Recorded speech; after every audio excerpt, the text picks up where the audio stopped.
Welcome to Tippcast by the Nina Guardian.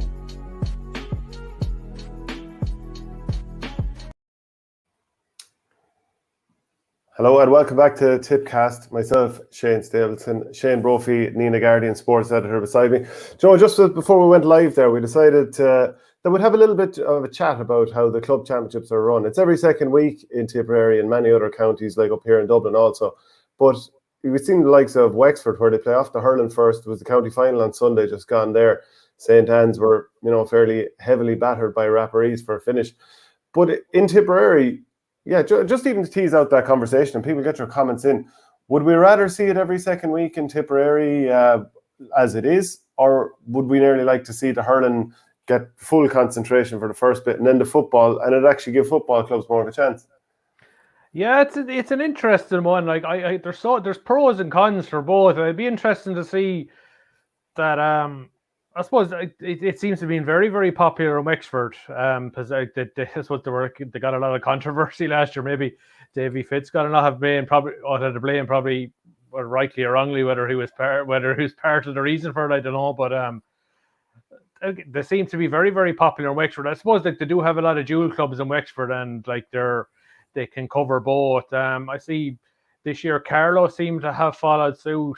They had their final last weekend, and I think Waterford have followed suit as well. And you definitely mention it, like in terms of, I'd say the football fraternity would definitely, in Tipperary, because they're definitely the second class citizen, they would think, God, yeah, that'd be great. Whereas if you got the hurling out of the way, then you get to the football and you have everybody, particularly maybe not the top end clubs, the likes of Commercials and Lochmore and Brackens, but I was thinking the likes of maybe say Clonolties and Killadangans and Drummond teams that would have had very, very good underage success, but are very predominantly, it's hurling first and that's it. And like they would put out maybe shadow teams maybe for their intermediate teams or senior football teams, as the case may be, because hurling is a priority, and that's fair enough. So another pro for the hurling would be, just say next year the split season comes in, you give hurling August, September,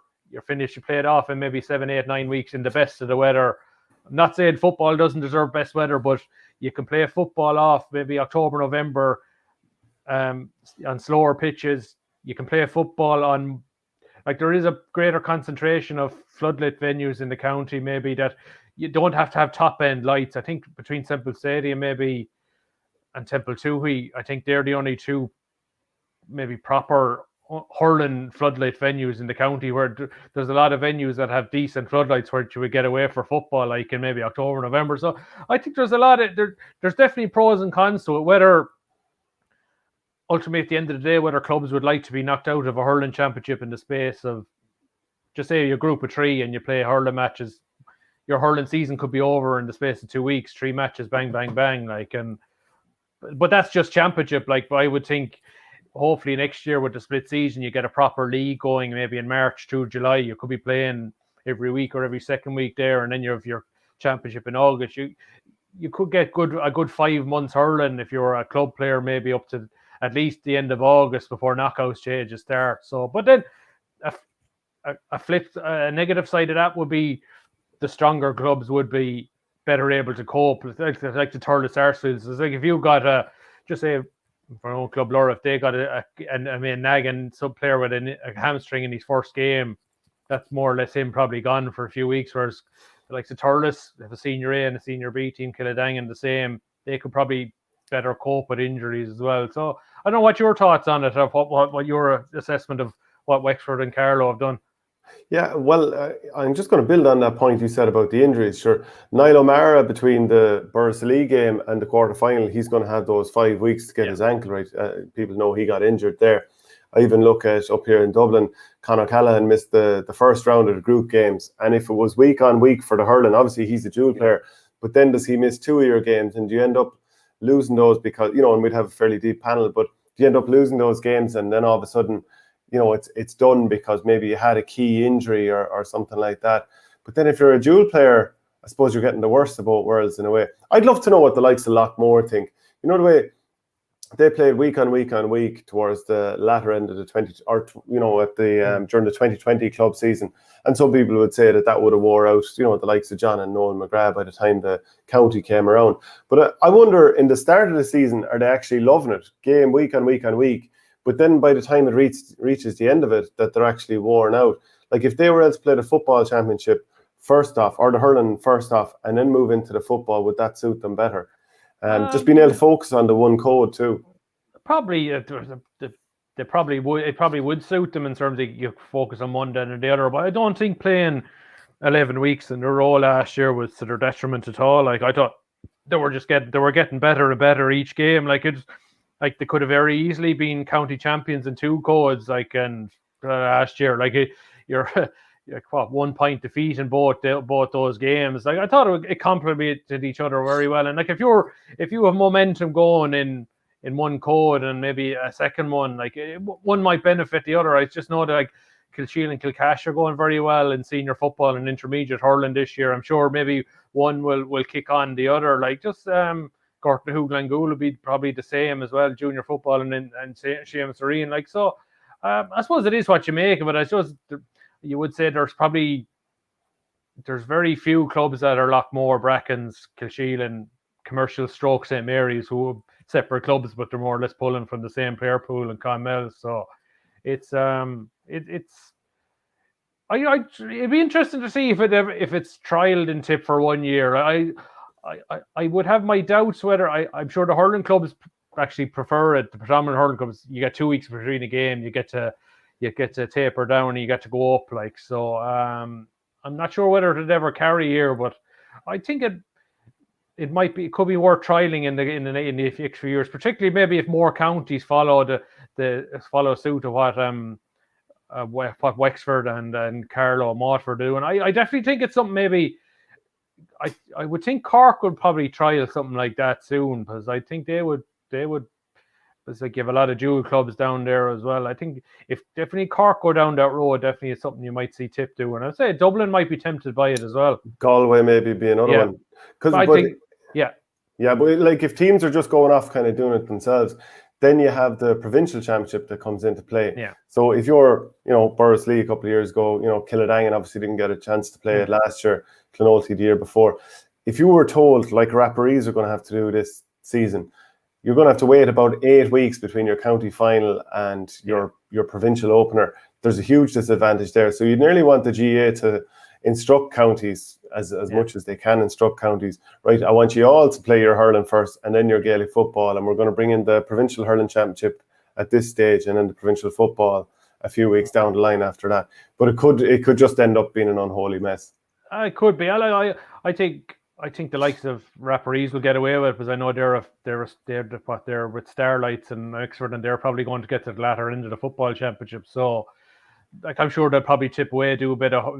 They'll probably focus on football for the next while, but I'm sure there'll be the occasional maybe ball wall session just to keep the eye in and keep them ready for a Leinster Club Championship as well. So, look, it's I suppose it'll be interesting to see if it becomes a growing trend. You say as far as I know, 3 counties are doing it. I'm not sure who else might be doing it that way. But if it becomes more popular, I know in Limerick they're sort of playing as 3 rounds of hurling, then they'll go 3 rounds of football, and then they sort of do it half and half between group stages and knockout stages. There, but I think it'll become more of a trend maybe in some counties.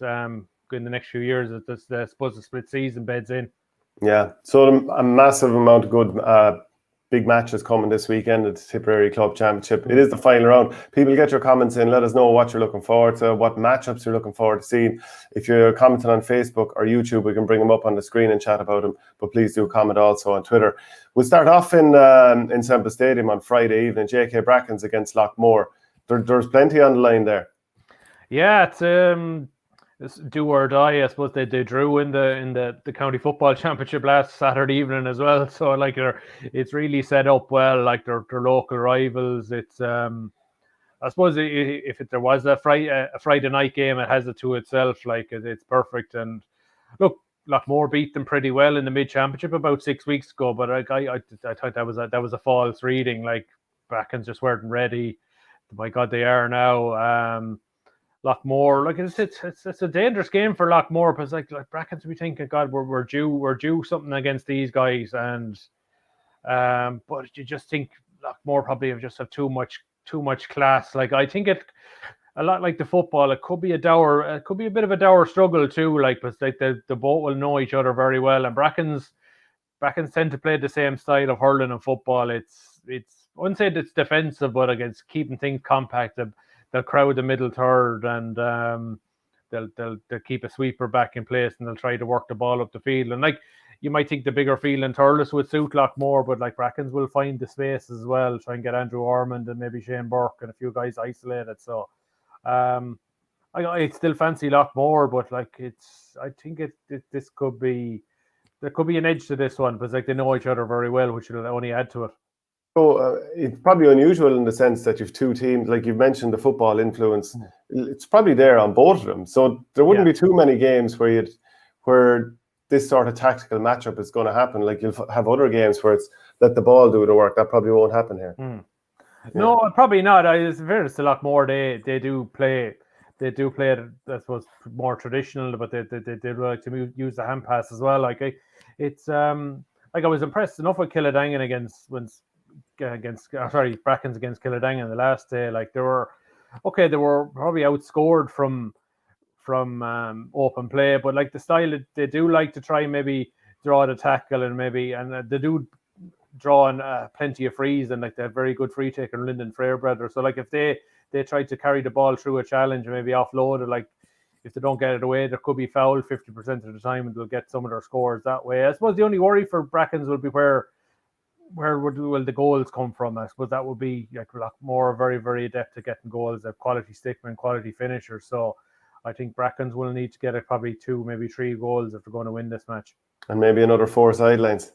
Yeah, that's it. I suppose he is on the good side of Simple Stadium, like what he could do in there. I'll tell you. I would hope that from a Brackens point of view that maybe it's how they play and the fact that they move it through the lines. Like I think you said in last week's show that they can get Shane Burke on the front foot and maybe Lyndon Fairbrother on the front foot during play. It didn't feel like they were getting involved enough during play. So to win this game, they probably will need 2 or 3 goals. Yeah. Do you like the Friday night games in Semple? I do, yeah. I definitely think there's going forward. I think maybe putting one of the marquee games on Friday night. Plus, they have the floodlights there. Like it's perfect, and like I know I think the capacity restriction has gone, so you could see. I'd be disappointed if you don't see maybe 1,000 or 2,000 people in there. Like there's nothing on. I think the weather's looking half decent for Friday as well. It's a tenner in, like, and you could see it's a do or die game. It's effectively we're in the knockout stages for both of these teams. So, although I think Lockmore the draw will be good enough for them and score difference. So, hopefully it goes into the last 10 or 15 minutes and we get an exciting finish, which would be ideal. Yeah. Both of those teams on 2 points after 2 games. Killadangan are on 4 points after their 2 games. But interestingly enough, the experience you can see is even borne out in their score differential, +3 from 2 games. And Moycarkey, they've lost both of their games, but -6 shows that they've been very competitive. They're guaranteed to be in relegation. Yeah. Killadangan guaranteed top. Still in all, like Moycarkey aren't all that far off the mark, really, when you consider the scoring differential. No, and I suppose they were in a difficult group, and I suppose they probably suffered in that first game against Brackens when they were favourites to win it, and they didn't get it done. And they were ahead of Lockmore at half time, but they got blown away in the third quarter, and so they got a couple of goals at the very end. Like they still lost by 3 points. Like I wouldn't be surprised if they turn over Killadangan. I suppose Killadangan's probably. It could be one of those games where maybe Killadangan they mightn't be switched on, and it could be caught. And maybe in some ways. It would be the game maybe where if you wanted to lose your unbeaten record, it wouldn't be the bad. Just you know the way the longer you go unbeaten, it begins to become a bit of I would say a monkey on the back. It's a small bit of pressure. As Killadangan maybe wouldn't mind that either. And if their senior B team or don't qualify on the Saturday, it would give Killadangan a chance to maybe is there a couple of guys in that senior B team we could maybe throw into the A team, maybe as subs, or give them a half an hour just to see what to get at maybe in the knockout stages down the line. Maybe the likes of maybe a Shane Gleeson or somebody like that, or he'd be probably one of the next wave of good underage guys and he's scoring heavily for the under-19s as well this year. We were well beaten by Thurles Arseles last weekend in the county semi-final, but I suppose that could. There could be. I would be surprised if Mike Carkey won that one, and maybe I'm sure they would like to take some momentum into that relegation process. Like that's going to be fascinating, those relegation games, because you're going to have 4 very, very strong clubs. There's no, from what you could see, there's no really weak or maybe team that's really struggling that you say they're definitely going to go down. Yeah, even if I was just going to say, even looking at the tables there, and this could all change, but just to look at the 4 teams currently at the bottom: Carkey, Borris, Drummond, Inch, Holy Cross, Ballycahill, Roscrea. So you're not talking about any bogey teams there whatsoever. No, and I fancy Roscrea to beat Killerwan on Sunday, just with Niall O'Mara injured and McKean Darcy suspended, and I thought Roscrea played some nice hurling against Nina the last day, even though they were beaten. So look, I think Roscrea will probably come in with a bit of positivity, and wouldn't be surprised if the 2 teams that are already in relegation win their games. And I suppose that just shows you the competitive nature of the championship. You're not on it at all, like Mike Carkey, and that's what it would be unfair to say Mike Carkey haven't been on it. They've just been unfortunate to lose 2 games and bang, they're out of the championship. Roscrea have lost. Okay, they were poor against Borris-Ileigh, played a lot better against Nina, but for me, have no points to show for it. So just shows you maybe the nature of I suppose the structures that Tip have put in place the last couple of years. We're finally getting a proper championship where the best teams are playing each other, and it's very, very competitive. And there's maybe the one-sided games, we're not seeing an awful lot of them that we did see before that. And just while you mentioned Roscrea and while we're talking about Killerwan, so Niall O'Mara, as we said, like he has a few more weeks to get his ankle right. He's obviously doesn't, even if he was there to be risked, you're not going to risk him for a game like this. Cian Darcy got a straight red against Borris-Ileigh before half-time, so he's out. Do you see the panel being run? I mean, obviously they'll have to fill the spots of those 2 players, but do you see the panel being run in this game? Possibly, but their second team, their junior A team, are in the North semi-final the following week. Even though they'd be serious underdogs against Nina in that semi-final. So actually, and if you didn't play them as well, then you're talking about 5 weeks between. That's it. No, I'd say I would think they will use the likes of Paddy Williams, like who would have started their first game in the North Championship against Portrue, probably lost his place since. They probably do have a couple of guys they've been pulling in off the bench. I'd say they don't want to dip into their junior team just yet, but look, it all depends on injuries. They probably don't want to be getting too many more now at this stage. So as you say, after this weekend, it'll be 3 weeks till they play a county quarter final. So definitely any of their first liners will be playing this weekend. Anybody carrying a bit of a knock will probably be held back all right. Because they're probably, in terms of depth, they probably wouldn't, when you're going maybe 18, 19, 20, they probably wouldn't have had huge depth. I think that they were hoping to get Dara Peters back. He would have played minor and under 21 with Tip a couple of years ago. He spent the summer in America. I'm not sure whether he's back in the country yet, but they were hopeful that he would be back if they got to the knockout stages. And if he's back at this stage, it would be the ideal game to put him in and get 60 minutes under his belt. Yeah, I've seen a comment here from James Maher. €10 is still expensive. If it was €5 more would go, then it would build a better atmosphere and lead to even bigger crowds.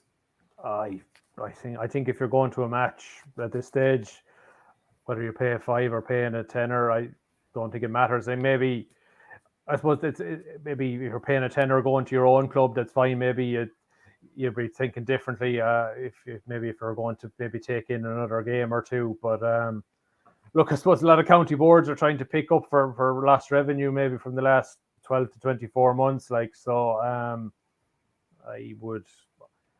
think I'm not sure if they're collecting the gates anymore. I still think you have to buy your ticket online anyway. So and scan it in at the venues. I think maybe the day of paying at the gate could be winding down as well. So that it's so handy to buy your tickets in advance and scan them in at the venue. You don't have to be carrying money in your pocket either. So. Yeah. Actually, just to kind of jump off, we'll come back and talk about Borris and Nina in a minute or 2. But I'm sure you saw it. Liam Cahill did speak to WLR FM in the last few days, and I was just thinking about it there, and I had some of the quotes in front of me here, and he did talk about how the easy thing would have been to say yes to Tipperary, and talking about being torn between the players in Waterford and more specifically the younger brigade in Tipperary, but like that he has that rapport built up with the Waterford lads, and that himself and Mikey Beavens couldn't just walk away from it yet until they were fully sure. But then the line that really stuck out to me, which was, to be as honest as I can, I'm not the first Tipperary man to say no to the Tipperary senior hurling job. And I just thought, was there even a need for it? Yeah, I thought that was a strange comment, because we all know guys that would have been asked to do the Tipperary job and said no. I think it all depends on the circumstances. You point to Nicky English every time the job comes up. Nicky English's name is mentioned, but Nicky's done it before. He's living in Dublin. People understand that. But I suppose when you're the number one candidate, as Liam was this year, and the job was his, and to say now is not the time. I suppose I think you have to take it in different circumstances. That would be my reading of why I thought that statement was a little strange. Look, I thought he didn't say it with any poison in his voice at all. It's funny. Oftentimes he says stuff and it's said so calmly, and then but if you were to read it, it comes across very, very differently. So it's worth looking at that interview rather than I'm obviously. It's a very honest interview. In fairness to Liam, what you see is what you get. You'll never shirk from a question. In fairness to him, and I suppose he was just being honest. And I still think he's going to be. I think he'll still get a shot at the Tip job down the line. I think it's whether he's a front runner the next time it comes up. It's hard to know, but you could have, if Brendan Cummins does a good job at under 20, he'll want his stake in. If Darry Egan does well at Wexford, he's going to be there. Declan Fanning, he's doing a great job at Napier. I'm sure he'd love to come back home at some stage and maybe get back involved with Tip as well. Look, it's been good. It's been good to see Tipperary hurling coaches kind of spread their wings. Richie Flannery involved with Limerick. Even Paul Kern. I remember we played a challenge match against the O'Loughlin Gales a couple of years ago. He was involved with them also. And you would hope that between a lot of the players that were part of the 2010 generation, if we can call it that in another couple of years' time we'll go from a situation where you're almost looking around thinking, who has that, any of the relevant experience that you might have any amount of them. Absolutely. It's we're going to be well stocked down the line, I suppose it'll be interesting to see what Brendan Cummins' philosophy with under 20 will be. Will it be, you're damned if you do, if you're damned you don't? I'd love to see an underage manager being brave and maybe put development over results. And I think under 20 is nearly the worst one. And it's actually something I'd love to see change, is that instead of the under 20 being straight knockout, I'd love to see the under 20 now being a curtain raiser to the senior matches.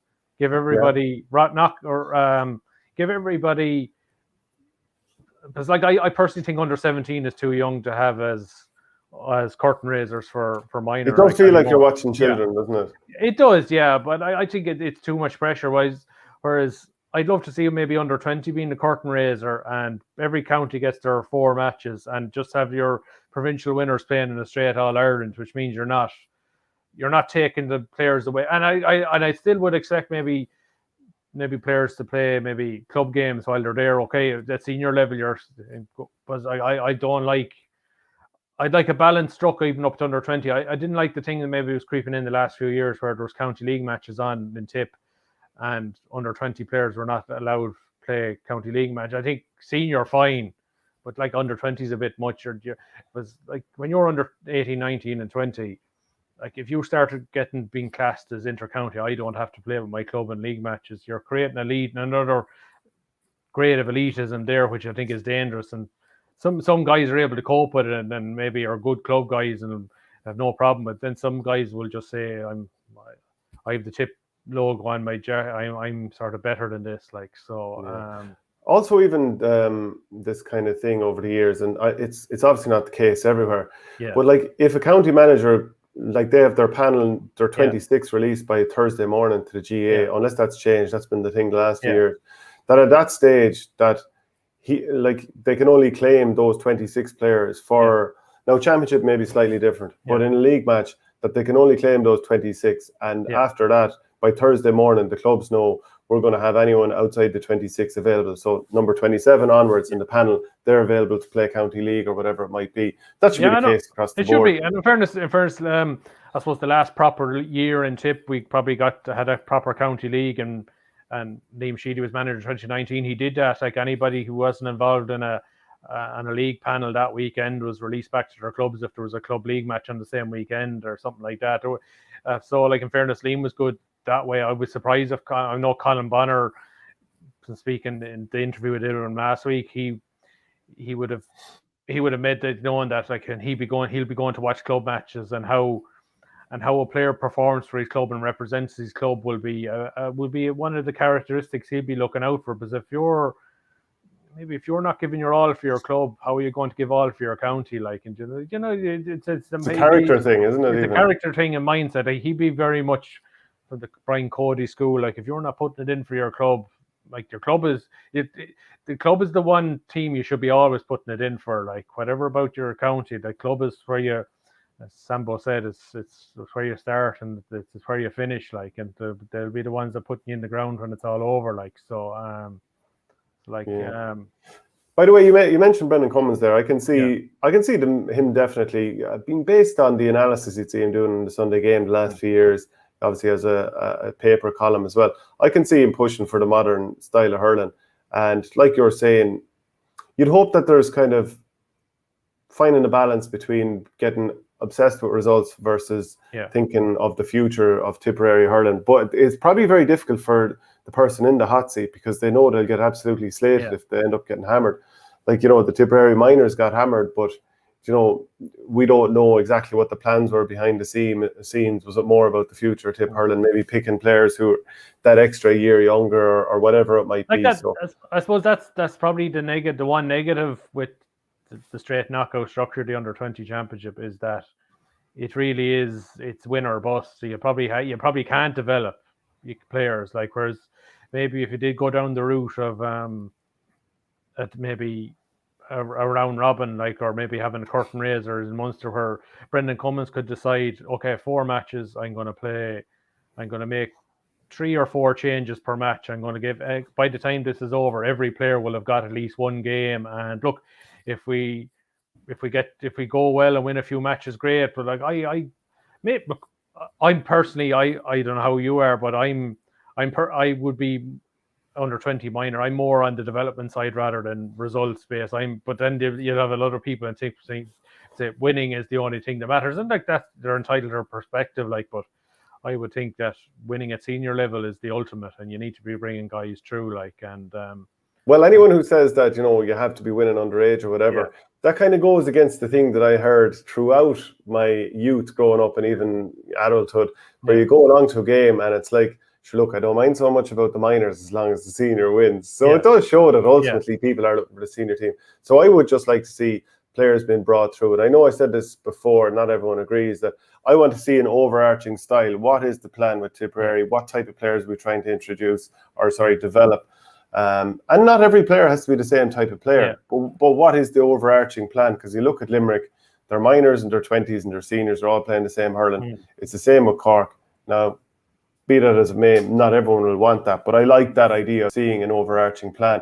That even the coaches are all trying to do the same thing, rather than one year a coach is trying to do one thing, script is ripped up, the next lad doing something different. Even like having an overall head of athletic development like Cork have. I can't remember the name of the guy, but he's an overall head of athletic development. So you know that if a manager goes in September and you don't have a new manager in until November, that you still have all the structures in place for the S&C to be right heading down the line. So, interesting. We haven't heard too much yet about Colin Bonner's backroom team either, have we?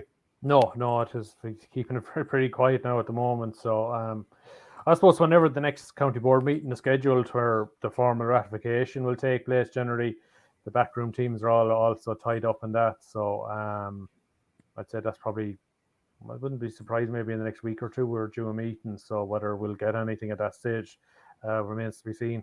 Yeah, Flannery Shane Edwards says, lads, what it was that made Limerick the powerhouse really out of nowhere. Was a good squad and huge money investment from JP McManus. Strength and conditioning is what it is, and can Tip replicate it? I think you can, if you have the right structures, you can kind of make up any ground. I suppose they had a plan and they've stuck to it, and whether it was they won matches at under minor and under 20 or lost games, like they didn't get too wedded on results. They got wedded on structures, and maybe saw it like you suffer a bit of pain for long-term gain, and that by God they've gotten, like I would pick on Gerard Hegarty. Like I would 5-6 years ago I saw this lad and said, what, he was just a big awkward wing forward. I said, what value is he to Limerick? Now look at him. Yeah, like that's, and I'm not, I'm not disparaging Hegarty. I know you're not, yeah, but like that's, I think most Limerick people would agree with me. There was a good, honest wing forward 5 or 6 years ago, and good for maybe a few points or two, but very inconsistent. Now look at him. Like I don't want to pigeonhole players, but I would see people might think when I bring up Cian O'Kelly and Tipperary, they might think, God, he's very awkward and gainly. But like, can he not be our Gerard Hegarty in 5 or 6 years' time if he sticks at it? Like okay, he was very good against Waterford in the Munster under-20 quarter-final. Went off injured. We struggled when he went off. Then against Cork, he was very, very poor the following week. But that's a 20-year-old. He can be good one week, he can be poor the next week. But don't judge him on 2 games. Like, judge him over a couple of years where he's been. That's the way you should be looking at it. Don't just what have you done for me lately? Like, I think a good tall guy like that is in the long term is what maybe Tip needs to be looking forward. How do we bring through? Like, we've loads of the skillful 5'11", 6 foot guys. It's the 6'4", 6'5" tall guy, left-handed guy that maybe will win a ball for you in a dirty situation. That we need some more of those guys. Like when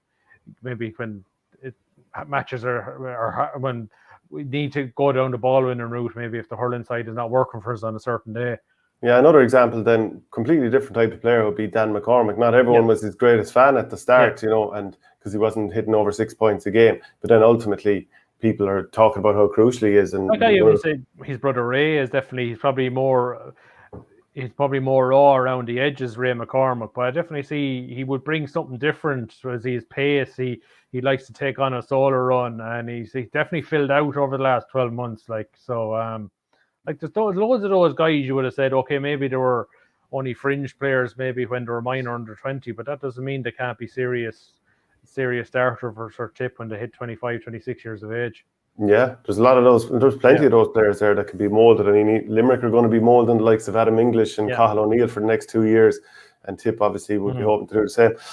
Nina against Borris-Ileigh this weekend. I mean, you can understand why I think it's the game of the weekend. Certainly being from Borris-Ileigh, but TG Cahir agree too, so they're coming. What's that? TG Cahir are too. They're coming down for the cameras on Sunday, so they absolutely are, and with good reason too. It is a classic. Like it has the feeling of a class game. Could be a cracker. It's going to be sad to say goodbye to one of these teams by around 5 o'clock on Sunday. Oh, definitely. Like, whoever loses is going to be pretty sore. Like, to have their season over. But look, they find themselves in the situation because both of them didn't get the job done against Killer1. Like, when push came to shove, Killer1 turned up for both games and with their A game and got over the line.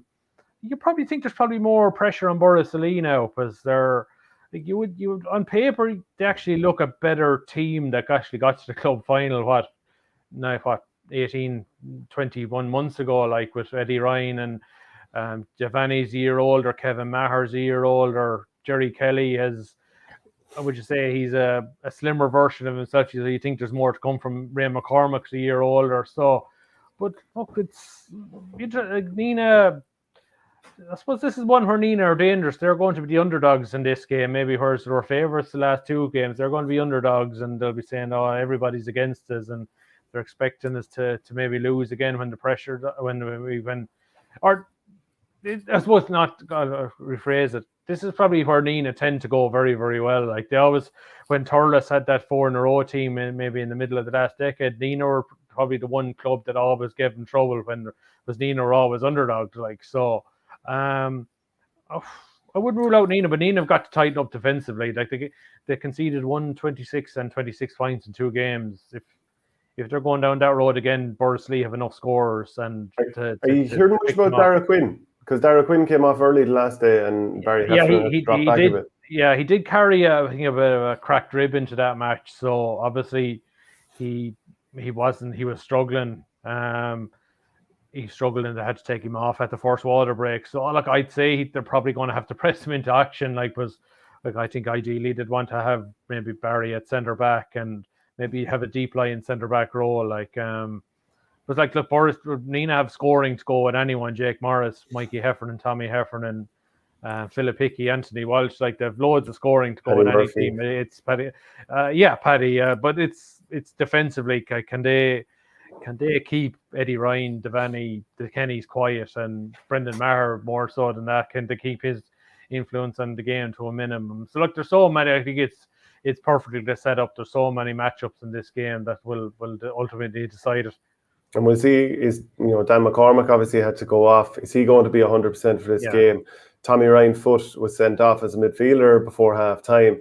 So does that mean Brendan Maher would maybe go play a slightly different role than, you were there the last day, I think, and is he playing more around the half hours or midfield? Probably didn't get into the game as much as he would have done before. So what position will he take up? I would think I think Borris, I'd say they'll probably go back to what they know. They might go back with Jerry Kelly at 11 and maybe Brendan back into midfield. So what would that mean? Probably a Shane Kenny or Jody Harkin maybe coming into the starting lineup. Maybe he could, because I know Kevin Maher has been playing more of a midfield role as well this year. So it's probably a loss that can prove your compass. I know Tommy had been struggling with injury early on in the campaign, and they had given the likes of Aaron Rabeat and Colin Boyle a run. So they had, I suppose, the fact that there were blooding guys in the North Championship, I suppose it lends itself for what has happened now, where Tommy Ryan is out through suspension. Okay, we've got to plug somebody in. We've players who got plenty of minutes in the North Championship and early in the round that can slot in there. So I think they'll go back. I wouldn't be surprised if we see Niall Kenny going back to the edge of the square, maybe Eddie Ryan in beside him, maybe Devaney on the wing, where he maybe if he gets on the ball and takes off on a solo run, he can be deadly as well. And I suppose if that looseness is still there to Nina's defending, it could be a game where he really, really shines. Part of me is wondering, will Paddy go into the full back line? Will Brendan Maher go wing back? He was kind of playing wing back in that All-Ireland run and really, really good there. So if you put him in there, would he all of a sudden take off? Maybe Kieran Maher go out in midfield, and then there'll be some adjustment, someone else coming into the forward line after that. But it is an exciting game. Jesus, it really is, and plenty of good free takers on both sides as well. Goal scorers on both sides. Probably. Like Jake Morris is the one that if you were going to say bank on anyone to get goals here, and that could be the winner of the game. Like Nina have to be unbelievably sore at how, like last year they started like a house on fire against Thurles, then probably hanging on for the rest of the game and just didn't get it going then after that and ended up knocked out of the championship. Do you reckon they're stung with all this criticism over the years? At this stage, if they haven't delivered by now, do you start to say, well, look, this is just the form with them?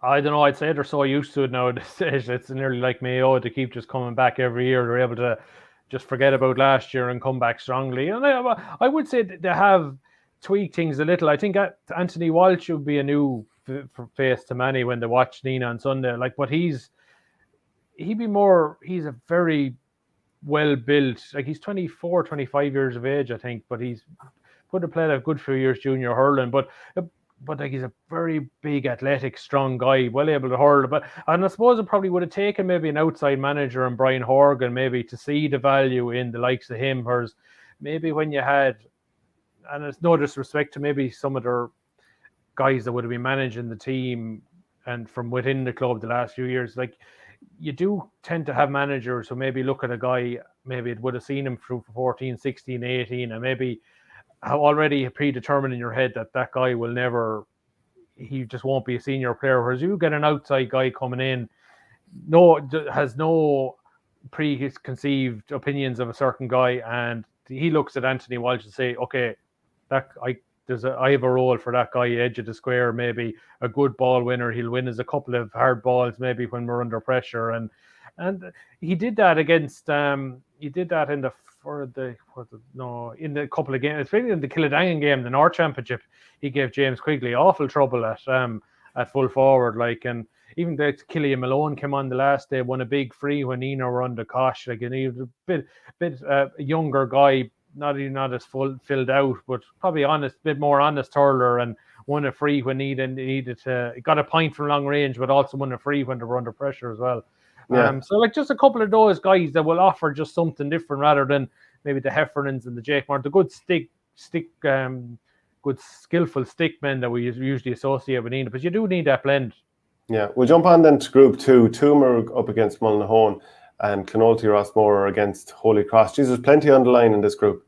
Yeah, this is probably the most, what would you say, on paper was probably the most open group, and like it's coming down to it again. Like you have nobody's qualified and nobody's in the bottom heading for relegation. So like you could have, at the end of it all, on Saturday, you could have 3 teams on 4 points and one of the teams not making the last 8, or you could have 1 team on 6 and 3 on 2, and 1 team going to the quarterfinals and 1 going to relegation, and 1's the year being over. So like, and you could get any set of results this weekend. I know, like Clonoulty and Holy Cross is, while it's, you would say it's 2 divisional teams, 2 teams in different divisions, but they're next door neighbours to each other.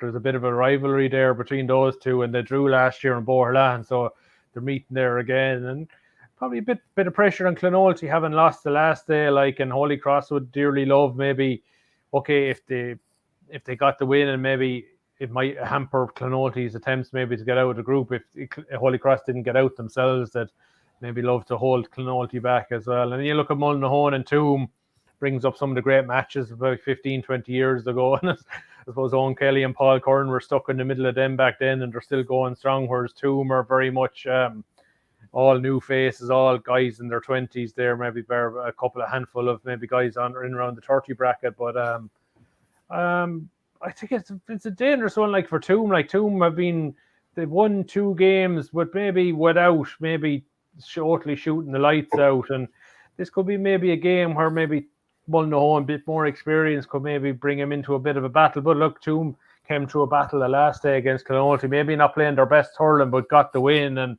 I suppose maybe at this stage of the development, that's what Toom are looking for, a bit of character to say, okay, how do you win matches maybe when you're not playing well enough, and when you're trained by Owen Brislan, like you won't be lacking in character anyway, that's for certain. Yeah, and you spoke a couple of weeks back about Shane McGrath being involved at Holy Cross, and he's no longer involved. Martin Maher is involved now. -6 points after 2 games in terms of scoring differential. They haven't won any yet, and they obviously need Toomevara to win their game and win themselves. Yeah. So have we seen much change out of them? Out of Holy Cross? Yeah. Yeah, I suppose the loss of Brian O'Mara, like I think no more maybe than Bonner Maher with Laura. I think that there's certain players some clubs can't be without, and Brian O'Mara will go on, even though he's young, like he's the centre back. He just it allows them to play Cahill Barrett further up the field, and we know Cahill, and when he can play really anywhere. And I still don't I think I would have thought Holy Cross could maybe for the amount of young talent they have, I would thought maybe they would be better able to cope maybe with the loss of maybe a Brian O'Mara. But look, he's such a good player. We saw with Tip, and they potentially had that day against Limerick in the league where he went very well, and just unfortunately he broke that arm towards the end, and people don't really already know he broke the arm again in a challenge match a few weeks ago before the championship started. So I think the interesting one for me would be Clonoulty. Is there a bit of a change of the guard down there? I see Timmy Hammersley's not on the freeze anymore, and just little things like that are they trying to inculcate maybe a younger breed into the team, and that brings with its risks too. Like so, I thought there's a nagging thing at me. Things that Mullinahone are still going to be standing at the end of this, whether it'll be at Toomevara's defence or what, I don't know. Like I wouldn't be surprised if we get down to score if we have 3 teams and 4 points at the very end of it, that Mullinahone and Clonoulty might ultimately be the winners this weekend, and you could be calculators at the ready by the time it's over. I just have that nagging thing about Mullinahone that they're they're going to be still standing by the time the matches are over at the weekend. Yeah, you could have the same situation in Group 1 because Thurles will be massive favourites to beat Upperchurch, even though Upperchurch, they were quite impressive in their win over Drum and Inch, so they were looking good there. So if Drum were to beat Éire Óg and Carty, which could happen, and if Thurles beat Upperchurch, then you're looking at 3 teams on 2 points there. Like you would fancy Thurles, even though they might run the changes this weekend. Yeah, I didn't want to disparage Upperchurch when I was previewing the game this week, and there was a brief review. Like, I think everybody expects Thurles to win. I think there'll be a lot of people in Upperchurch will probably think that they're up against it to get a result against Thurles. Even though they've been relatively close against Thurles the last few years, but look, this looks to be this looks to be a hungry Thurles team, a flashier version of maybe what they had the last couple of years. But if you were from an Upperchurch point of view, you'd be looking at how do we keep, I can disparage it. How do you just got to keep the scoreboard ticking over in this match. Maybe keep the deficit as low as you can, but it's like there's probably a fair chance that Drum could beat Anacarty in the last game, and that it goes to score difference, and Upperchurch's score difference at the moment is pretty decent because like Anacarty suffered badly at the hands of Sarsfields, and in fairness to Drum, they came back against Sarsfields after having that horror start and only lost by 8 for a finish. So like you think that there's still enough quality in that Drum and Inch team for Drum to beat Anacarty, and I think Upperchurch would probably hope that Drum do beat Anacarty, because then it will go down to score difference, and provided they don't get a bad beating off Thurles, they're probably they're probably best situated to finish second in score difference if that's the way it transpires on Saturday evening. Yeah, just to clarify the situation with the scoring difference, Éire Óg, who have to play Drum, they're currently on -19. Drum are -11, Upperchurch +2, and then should Thurles look to have the group. They're in a good spot no matter what. So it definitely is a very interesting one. So like if between Drum and Éire Óg, who would you be? I mean, I wasn't overly impressed with Drum, I have to say, in the defeat to Upperchurch, but the fact that they stayed going and brought it back pretty close towards the very end of the game, you'd have to give them something for just showing a bit of heart and hunger to stay going. Oh yeah, I suppose the team you trust more. You think the team with the most talent is Drum, but the team that gets the most out of their talent is Anacarty. So who do you go? Well, look, if Drum suddenly rise and show their best, they should win. But I clearly go with Anacarty because you know what you're going to get from them. It's up. But then it goes back to the wall stuff for Drum. They have to win or they're in relegation. So maybe we'll see something big out of them this weekend. So look, if I was to pick it, I go Anacarty at this stage because I know what I'm going to get from them. Yeah, I'll run through some of the fixtures in the Seamus Arena, and you can kind of pick one or two that you like off the back of it. In Group 1, Carrick Swans are up against Killadangan. Burgess are against Sarsfields. It's just the order of the teams there. Thurles are top with 4 points. Killadangan and Swans have 2. Burgess have no points at the moment. I don't know, do you want to just jump in on Group? I suppose that game, that was Carrick Swans and Killadangan. That's straight knockout for Sarsfields and Burgess. There's nothing in that game. Burgess are in relegation regardless, and Sars impressively into another quarter-final Senior B. And I don't know if you noticed last week, Thurles' under-19 team bet Killadangan 6-23 to 4-5, and you think it's like some of those guys have yet to find their way into the Sars. Like, okay, Paddy Creedon and Dara Stakelin have already found their way into Sars Senior A team, but like some of those guys are going to be on their B team, and I would be surprised if their B team wins the Senior B. I think Thurles are going. We thought Thurles were dominant in 4, 5, 6 years ago. I think there's if you were to be worried at any other club, I think there's another golden era coming for them. Like, just put the quality they're bringing through out of Thurles Óg and their underage setup into Thurles Sarsfields every year. But you Killadangan Swans, I would fancy the Swans in that one. I think that they had a lot of injury at the start of the year. They're beginning to get a few guys back. So I think as competitive as Killadangan are, I think Swans might have enough just to edge through by a couple of points. Yeah, in Group 2, Templederry are already through. They're on 4 points. Yeah. Newport are second on 2, and then Clonakilty and Silvermines have 1 each. Clonakilty will meet Newport, and then Silvermines, I don't think they'd be fancy to beat Templederry there in that local derby. Probably not, but I believe after the manner of their loss to Newport, there was a bit of a I would just say backs to the wall, a bit of a meeting of minds between players and management. Like it was a very spiritless performance that day, and I suppose one thing is being beaten by a better team, but being beaten when really players could have given an awful lot more in terms of effort. So be interesting to see. I'd be surprised if they don't come out with a bit of character, a bit of spirit in this one, but I still think Tipperary will have too much class for them. So that would, but like Silver Mines have got to really watch this. If they do lose, they've got to keep try and not lose by so much, because like if like there's only 1 point between them and Clonakilty and the score difference. So just say if Silver Mines lost by 5 and Clonakilty lost by 7, Clonakilty would go into relegation. Like so, but then if some surprise thing at Clonakilty beat Newport and Silver Mines beat Tipperary, one of them could go into a quarter final. But on all known form, Tipperary and Newport should be winning this weekend and getting through to the quarter finals. Yeah, Group 3 then, Balnar against Sean Tracy's and Gurtnahoe Glengool against Killinall. So Killinall as South champions, they're going to be through to a preliminary quarter final in the senior anyway.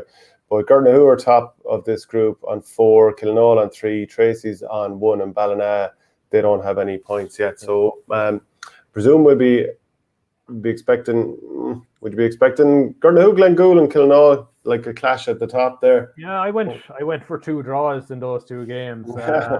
I was gonna make my predictions, and I was like, this is actually quite hard.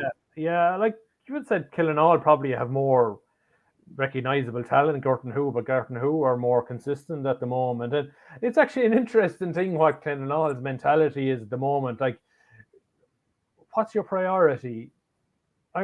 Is it like how much?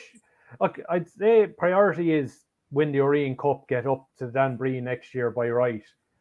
But yet to have a Dan Breen preliminary quarter final coming in a couple of weeks' time. So how do you just take it one hurling match at a time, or how do you? I guess it's a strange one in terms of. Thankfully, it's the last year we have these links, because I think they're like are Killinall going to win a Dan Breen championship this year? Probably not. Could they beat a team that finishes second? Could they beat a Borris-Ileigh? Could they beat an Upper Strumban could they beat Clonolty or Toom in a knockout stage game, 1-off? Possibly, but can they win 3 or 4, win a Dan Breen? I don't think so. So I think that'll be a draw. I think Tracy's and Ballina have to win to try and get out of the relegation playoffs. But Tracy's could still get to a quarter final if Killinall are beaten and maybe do something on score difference. Maybe you'd probably trust Sean Tracy's a little more, but you think maybe Ballina, you think for the underage talent they've had the last few years, it won't start showing something. So that's why I went for a draw on defence there. Ballina could come out and produce a good performance and get the win they want. So those are 2 very, very tight games. What was a very, very tight group overall. Yeah, in Group 4, you'll be hoping for a big Laura win against Cahill and St. Mary's and Portrue. You'll be looking for St. Mary's to win there, just so that Laura can force their way into the knockouts. Yeah. I suppose. Look, minimum. I suppose I know that the main aim in Laura is to win this weekend by the 5-point margin, which would minimum take us out of relegation. And either probably send Cahill or Portrue into it, depending on how Portrue get on against. Look, I would think there's probably a bit of the last couple of weeks, and from what I heard of Laura, I don't be back that training at all, but there's a bit of a backs to the wall spirit, and they're saying they haven't played badly in the 2 losses. They haven't hit the heights of last year yet, and that's even including not accounting for Bonner-Maher would be a loss to any club, but just maybe the pace and intensity of our hurling hasn't been there in the first 2 matches, and maybe there was a bit of a trial A versus B match last weekend, which we rarely do. You know, senior or maybe clubs where there would be a gap between your senior clubs and maybe some of your junior players, but I suppose needs must last weekend. I had to get something going, and be interested to see if it forced them maybe to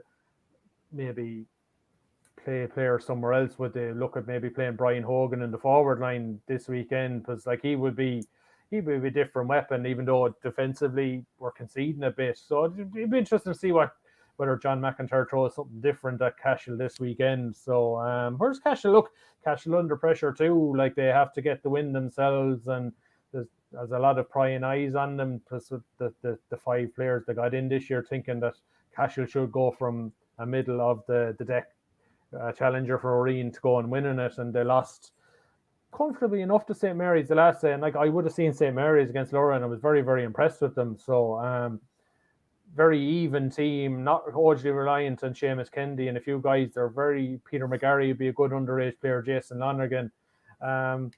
They will probably have an issue, lot like Lockmore and Brackens in the next few weeks, complement and hurling and football. But I suppose their football team are so strong at the moment, maybe they'll be able to give maybe an eye and a half towards the hurling for the next few weeks and get.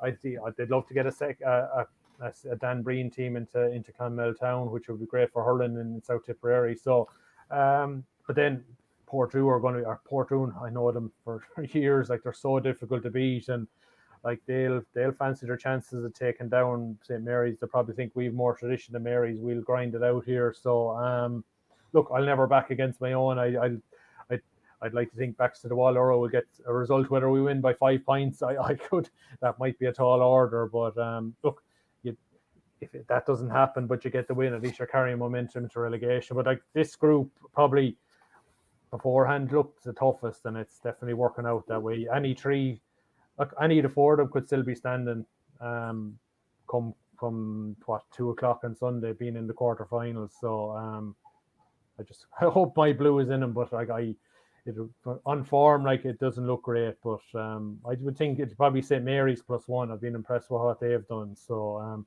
like, whoever misses out and ends up in relegation, they'll probably feel disappointed to be in it, but I probably would fancy them to be one of the teams that won't be relegated when it comes to it.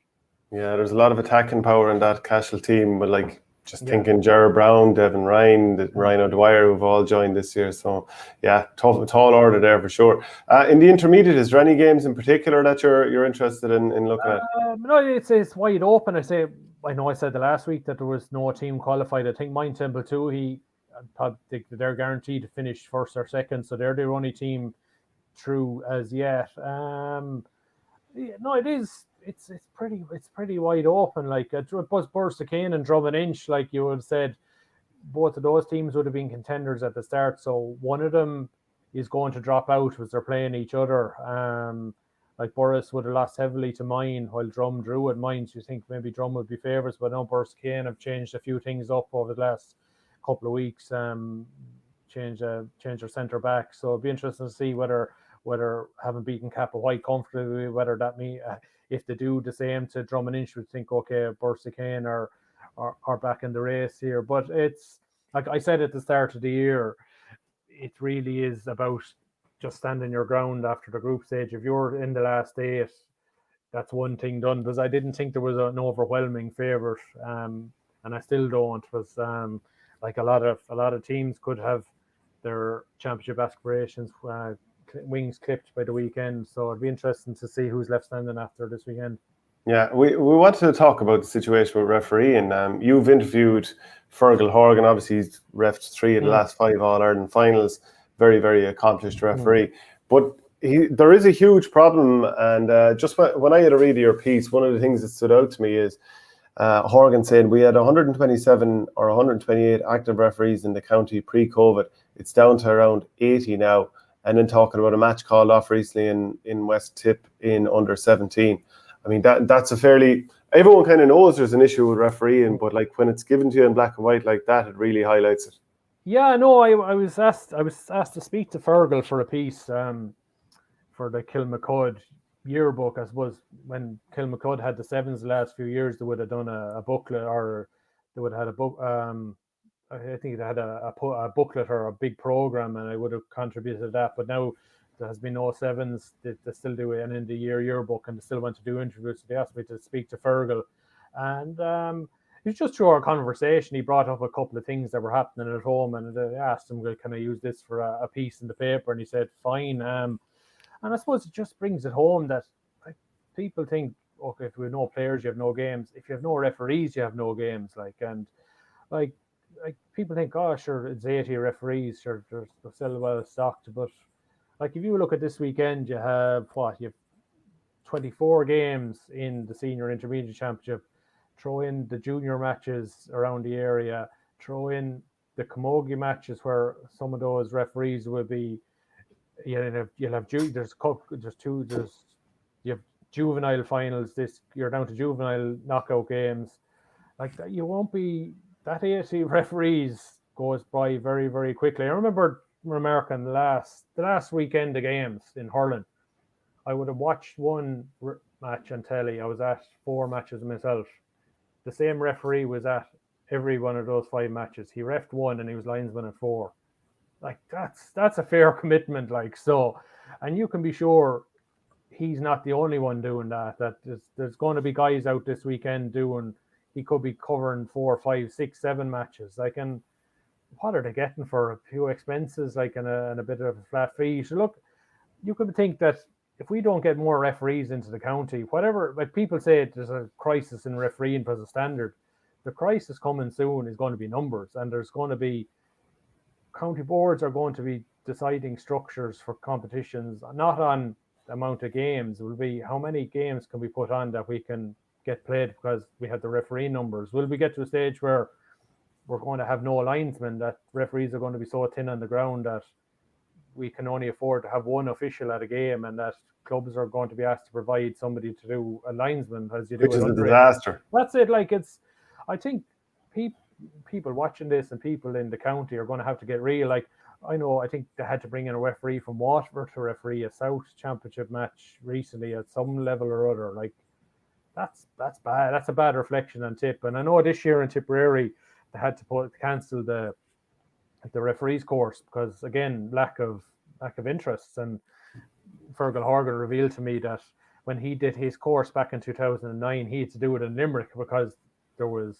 no course in Tip because, again, lack of interest. So, but I would hear things that Dublin, there's a plentiful supply of referees. I just wonder, why is it in Tip that it's such a turn-off? And look, we always hear about these things of abuse and things like that. But is that it? Like, why is it such a turn-off in Tip compared to other counties? I don't get That's that. the same in Dublin in terms of like the amount of John that a referee get over the course of the game, because they make just as many mistakes in Tipperary or get just as much right and wrong. So there's lots of it up here too, and people do constantly talk up here about whether the standard of refereeing is as good as it is elsewhere. But I mean, it's hard to have a really good standard of referee across the board when nobody wants to do it. Like if everybody wanted to be a carpenter, you'd have nothing but brilliant carpenters everywhere. But if no one actually wants to do it, what do you expect? They're not going to be great. It's actually hard to find one at the moment, actually, as it happens. If you want, it's actually something I'd love to have done myself, but I wouldn't be prepared to have a transactory. Jeez, Brophy, stick that in the paper. Then why don't you write about that? Or like it'll be turned back. That's why I've never done it and never will do it while I'm in the media. Like so, I actually don't understand. I don't know how Liam Hogan did it for so long, being a ref and a local reporter in our Tipperary. I give him great credit for that. Like, but it's. Can I add something else in, Shane? Yeah. Like I was thinking, since I saw your piece, and people should have Riva pick up a copy of the Guardian there today, but I was there thinking to myself, as a young person, like when you were a kid and you were playing GA, there was no incentive. You would never think about being a referee. I mean, as well as being a sub, it's probably as hard to take. If you were asked to go out and referee a game, you wouldn't want it. But like, can there be any sort of an incentive put in from underage that, like, even when you're playing underage games, that or at training sessions or whatever, that you have turns where one young lad will referee or one young girl will referee for a while, even during a training session, during a blitz, during something like that, that you would designate. Let's say there's a massive blitz, that you would designate one of your players to go over and ref one match and another player to ref, and whatever. So it becomes a very normal thing. That mightn't be the perfectly thought out example, but it's just to get the ball rolling. Yeah, I personally, I know it was done in Borris-Ileigh a long number of years ago. I'm not sure whether there was a young whistlers program in some of the secondary schools where, I think in TY, where I suppose lads between 12 and 18 were encouraged. I'm not sure whether it was something that it was done to tick off your list for credits or what, but things like that. And I think a lot of the under 11 go games matches, this year have been refereed by teenagers that would have gone through the Young Whistlers program. So like things like that, where you can maybe get them inculcated into used to refereeing, and maybe I suppose you'd be less.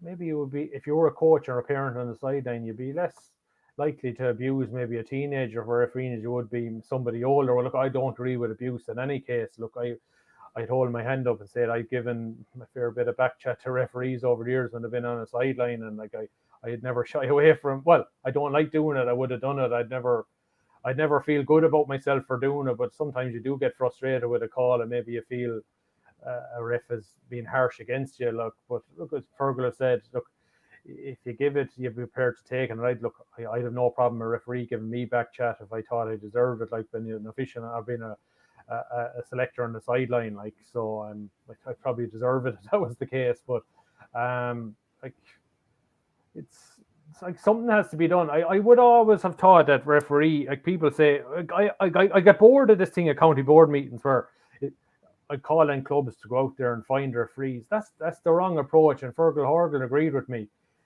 Refereeing is almost like the priesthood or being a doctor or a nurse. It's more of a calling. You have to. I'd love to see something done where Fergal Horgan maybe is invited to somewhere in Borris-Ileigh, maybe, for example, and on a Tuesday night. And if you were in Laura, in Shannon Rovers, Knockshee, Kilrowan, Kildangan, just the clubs in that area, if you were interested, like, Fergal will be there on that night. Go, like, and that you make it known to everybody, and that person, if you're interested in refereeing Shane Brophy, that he will go without being asked. You know, that sort of a way, because I think that's the only way you're going to go about it. Is it's like you just say you're a secretary of a club and you go ringing around. Do you want to be a ref? Do you want to be a ref? It's something that's. I think it's something that's within your own consciousness. That this is something actually I'd like to try and do. Whereas if you were asked to do it, you're probably going to defensive straight away and think, no, I'm not going to do that. Whereas maybe if you're going to do it of your own free will and volition, it might be something that you might end up doing, but you might end up doing long term, if you know what I mean. Yeah, it was only last month that Sil Doyle, who's involved in organising referees in a certain area in Wexford, he was kind of talking about this, and he said, and the drop in referees in their area, and he said, it's been difficult since the beginning of the year. Croke Park would not give the go-ahead for training or the holding of a course due to COVID-19. There are 3 online courses along with 1 in-house course. We got a few names from ringing around, but we had little or no response from clubs. Recently, some underage games were unable to take place as no referees were available. That's the reality. We have 5 to 7 referees who still have to undertake the training program, so they've been unable to officiate at games. Hopefully, they'll be able to complete their training course. This will then be forwarded to Croke Park, so we'll have to await the outcome. Now, that was a month or so. I'm sure that's been sorted since. One idea I would have thought would be, okay, maybe certain people wouldn't want to be a referee, but maybe they'll agree to be a linesman or something. But then I was thinking, the amount of crap linesmen have to put up with from mentors at the moment, like thinking that linesmen actually have power, like thinking that they're actually soccer referees, where at least those linesmen have a bit of power. Current linesmen really have, hurling linesmen and football linesmen have really no power, rather they spot something off the ball. And then if you do see something off the ball and the guy gets up red card, you said, what are you doing that for? Like, Jesus, trying to get involved in the game. So you're damned if you do. And he's so close to the crowd, and you're so close to the crowd as a linesman. Imagine you're in McDonough Park in Nina, and you get a decision that people don't agree with, and the crowd are just right over you. Yeah. That would be if you don't see something, you're blind, and if somebody isn't, then if you do give a red card and it's too severe, so Jesus Christ, you're getting too involved in the game, and you shouldn't leave it to the referee. So you're damned if you do, if you're damned if you don't. Yeah, absolutely. I think that's about the height of it so for Tippcast this week. So, should we get into plenty of the matches, and we'll talk about them again next week, Shane? Yep. Right, take it easy.